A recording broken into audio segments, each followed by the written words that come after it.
Aquesta història comença, o s'acaba, amb la junta del cineclub a punt de reunir-se amb Lady Universal, de Universal City Studios. Lady Universal acaba d'arribar. Una arxiconeguda productora de Hollywood, d'on si no, molt interessada i assabentada dels assumptes del cineclub, com és lògic. Anaïs Ayala, secretària, ambaixadora del bon gust i de qualsevol idea en fa un estent. Alba Cruells, la tresorera i criptomonedista, constructora de coses. Mireia, la que baila, primera vocal, community manager i sempre amb una copa en la mà. Eloi Escudero, segundo vocal, fustiga les distribuïdores i uns altres enemics del cineclub.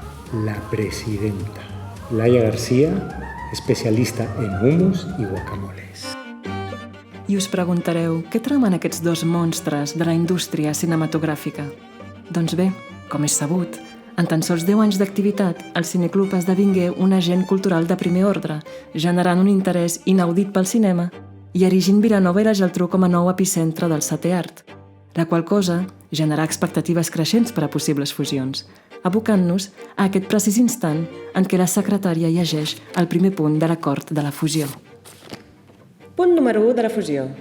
El nom. Sala Universal. No. Universal 1. Punt número 2 de la fusió. La pasta. 80%. 30%. 75%. 40%. 65%.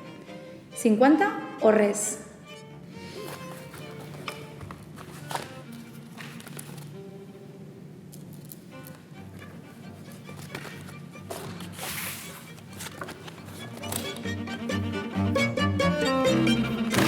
Estem d'acord.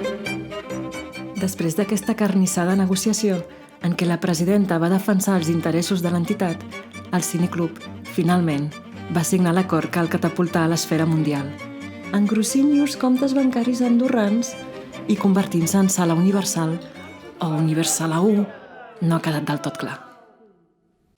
Estic molt satisfeta d'aquesta fusió. Ens trobem el dia 4 a la gran celebració.